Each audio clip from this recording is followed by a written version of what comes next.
ವೀಕ್ಷಕರೇ ನಮಸ್ಕಾರ. ಇವತ್ತು ಸಾಮಾಜಿಕ ಜಾಲತಾಣಗಳಲ್ಲಿ ಒಂದು ವಿಷಯ ಹರಿದಾಡೋದನ್ನು ನಾವೆಲ್ಲ ನೋಡ್ತಾ ಇದ್ದೀವಿ.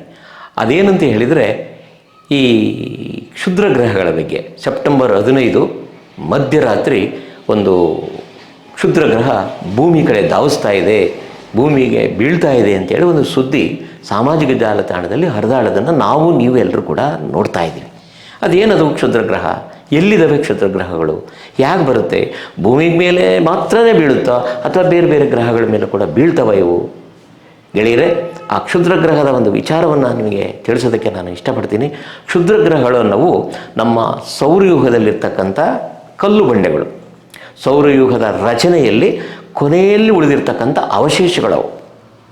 ಈ ಅವಶೇಷಗಳು ಎಲ್ಲಿದ್ದಾವೆ ಅಂತಂದರೆ ನಮ್ಮ ಸೌರವ್ಯೂಹದ ಗುರುಗ್ರಹ ಮತ್ತು ಮಂಗಳ ಗ್ರಹದ ನಡುವೆ ಅವು ಕೂಡ ಬೇರೆ ಬೇರೆ ಗ್ರಹಗಳು ಯಾವ ರೀತಿ ಸೂರ್ಯನನ್ನು ಸುತ್ತಾ ಇದ್ದಾವೋ ತಮ್ಮ ತಮ್ಮ ಕಕ್ಷೆಗಳಲ್ಲಿ, ಅದೇ ರೀತಿ ಈ ಕ್ಷುದ್ರ ಗ್ರಹಗಳು ಕೂಡ ಸೂರ್ಯನನ್ನು ಸುತ್ತಾ ಇದ್ದಾವೆ.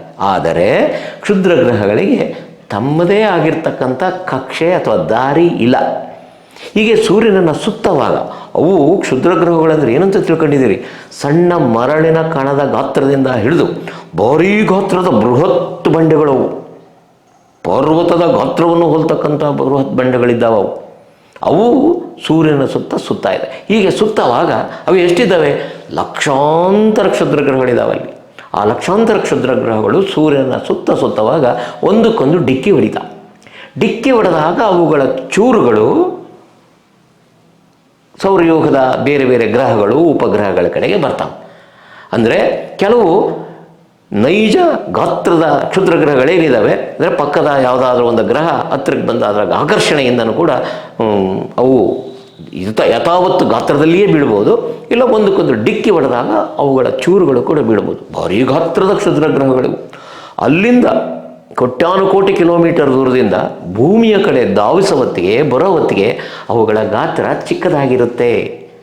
ಆ ಕ್ಷುದ್ರ ಗ್ರಹ ಅಂತ ಒಂದು ಈ ನಾಸಾ ಏನು ಮಾಡಿದೆ ಅಂದರೆ ನಾಸಾ ಸಂಸ್ಥೆ, ಅಮೆರಿಕದ ನಾಸಾ ಸಂಸ್ಥೆ ಒಂದು ಪತ್ತೆ ಹಚ್ಚಿದೆ. ಸೆಪ್ಟೆಂಬರ್ 5ನೇ ತಾರೀಕು ಬೋರಿಸನ್ ಅಂತಕ್ಕಂಥ ಒಬ್ಬ ವಿಜ್ಞಾನಿ ಇದನ್ನು ಪತ್ತೆ ಹಚ್ಚಿದ್ದಾನೆ, ಈ ಕಡೆ ಬರ್ತಾ ಇದೆ ಅಂತ. ಅದು ಈಗ 10 ದಿವಸಗಳ ಕಳೆದ ನಂತರ ಇವತ್ತು ಮಧ್ಯರಾತ್ರಿ ಭೂಮಿ ಕಡೆ ಬೀಳ್ತಾ ಇದೆ.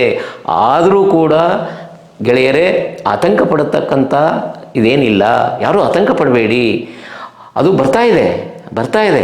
ಇವತ್ತು ನೋಡ್ಬೋದು, ಬರಿಗಣ್ಣಿನಲ್ಲಿ ನಾವೆಲ್ಲರೂ ಕೂಡ ಮಧ್ಯರಾತ್ರಿನಲ್ಲಿ ಅದು ಬೀಳೋದನ್ನು ನೋಡ್ಬೋದು. ಆದರೆ ಬೀಳೋದನ್ನಂದರೆ ನಾವು ಎಲ್ಲಿ ನಿಂತಿರ್ತೀವಿ ನಮ್ಮ ಕಣ್ಣೆದುರಿಗೆ ಬೀಳಲ್ಲ.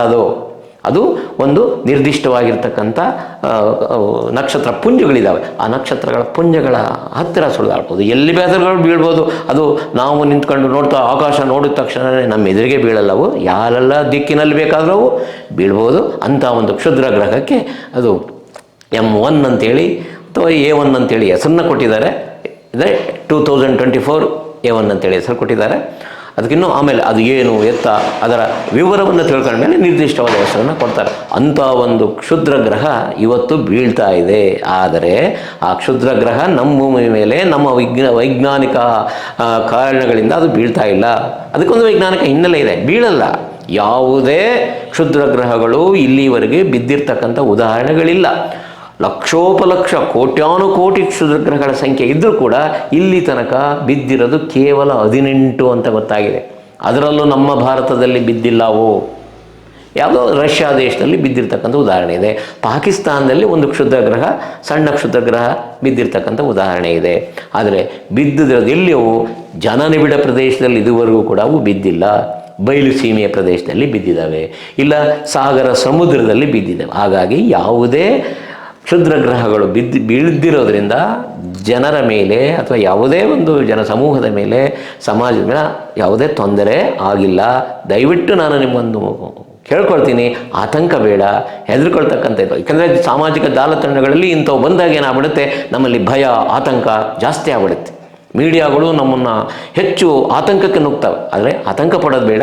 ನೋಡಿ, ಇನ್ನೊಂದು ವೈಜ್ಞಾನಿಕ ಕಾರಣ ಕೊಡ್ತೀನಿ. ಆ ಕ್ಷುದ್ರ ಗ್ರಹಗಳು ನಮ್ಮ ಭೂಮಿಯ ವಾತಾವರಣಕ್ಕೆ ಬಂದ ತಕ್ಷಣವೇ ಏನಾಗ್ಬಿಡುತ್ತೆ ಗೊತ್ತಾ? ನಮ್ಮ ಭೂಮಿಯ ವಾತಾವರಣದಲ್ಲಿ ಹೇರಳವಾದ ಆಮ್ಲಜನಕ ಇದೆ. ಅದು ಬೇರೆ ಉಪಗ್ರಹಗಳಲ್ಲಿ ವಾತಾವರಣ ಇಲ್ಲ, ನಿರ್ದಿಷ್ಟ ವಾತಾವರಣ ಇಲ್ಲ, ಆಮ್ಲಜನಕ ಇಲ್ಲ. ಆದರೆ ನಾವು ಅದೃಷ್ಟವಂತರು, ನಮ್ಮ ಮೇಲೆ ಬಿದ್ದರೂ ಕೂಡ ಏನೂ ಆಗಲ್ಲ, ಬೀಳಲ್ಲ. ಬಿದ್ದರೂ ಏನೂ ಆಗಲ್ಲ. ಯಾಕಪ್ಪ ಅಂತ ಹೇಳಿದರೆ ವಾತಾವರಣದ ಹತ್ತಿರಕ್ಕೆ ಬಂದಾಗ ಏನಾಗುತ್ತೆ, ಘರ್ಷಣೆ ಉಂಟಾಗುತ್ತೆ. ಯಾರ ಜೊತೆಗೆ ಘರ್ಷಣೆ? ಆ ಆಮ್ಲಜನಕ ಜೊತೆಗೆ ಘರ್ಷಣೆಯಾಗಿ ಉತ್ಕರ್ಷಣೆ ಕ್ರಿಯೆ ನಡೆಯೋದ್ರಿಂದ ಅವು ಸುಟ್ಟು ಬೂದಿ ಆಗ್ತವೆ. ನೀವು ನೋಡಿರ್ಬೋದು, ಹೋಗ್ತಾ ಇರ್ತೀರಿ, ಆಕಾಶ ನೋಡುವಾಗ ಏನೋ ಒಂದು ಬಿತ್ತು ಅಂತೇಳಿ, ನಕ್ಷತ್ರ ಬಿತ್ತು ಅಂತೇಳಿ ನಮ್ಮ ಹಳ್ಳಿ ಜನ ತೂತು ಅಂತ ಹೊಗಳ್ತಾರೆ, ನೋಡಿರ್ಬೋದು. ಅದಂತೂ ಏನೋ ಒಂದು ಕೆಟ್ಟದ್ದು ಬಿತ್ತು ಅಂತೇಳಿ. ಅದು ನಕ್ಷತ್ರ ಅಲ್ಲ, ನಕ್ಷತ್ರಗಳು ಬೀಳಲಿಕ್ಕೆ ಸಾಧ್ಯ ಇಲ್ಲ. ಅವು ಬೀಳ್ತಕ್ಕಂಥವು ನಕ್ಷತ್ರಗಳಲ್ಲ, ಕ್ಷುದ್ರ ಗ್ರಹಗಳ ಅವಶೇಷಗಳ ಚೂರುಗಳು. ಅವನ್ನ ನಾವು ಉಲ್ಕೆಗಳು, ಮೀಟಿಯೋರ್ಸ್ ಅಂತೇಳಿ ಇಂಗ್ಲೀಷಲ್ಲಿ ಕರಿತೀವಿ, ಕನ್ನಡದಲ್ಲಿ ಉಲ್ಕೆಗಳು ಅಂತೀವಿ. ಅದು ಬಿದ್ದೇನಾದರೂ ತೊಂದರೆ ಆದರೂ ಉಲ್ಕಾಪಾತ ಅಂತೇಳಿ ಅದನ್ನು ಕರಿತಿದ್ವಿ. ಆದರೆ ಇದುವರೆಗೂ ಅಂಥ ತೊಂದರೆಗಳಾಗಿಲ್ಲ, ಎಲ್ಲೂ ಬಿದ್ದಿಲ್ಲ.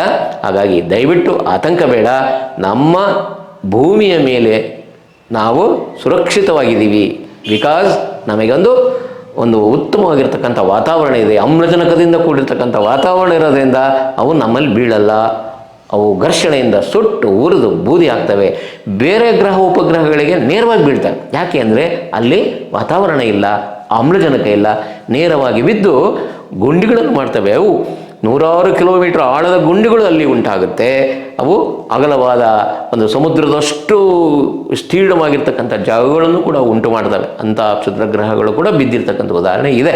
ಆದರೆ ಇದುವರೆಗೂ ನಮ್ಮ ಭಾರತದಲ್ಲಿ ಬಿದ್ದಿರ್ತಕ್ಕಂಥ ಯಾವುದೇ ಸಾಕ್ಷ್ಯಾಧಾರಗಳು ಇಲ್ಲ. ಅದಕ್ಕಾಗಿ ದಯವಿಟ್ಟು ನಾನು ಕೇಳ್ಕೊಳ್ಳೋದಿಷ್ಟೇ, ಆತಂಕ ಬೇಡ.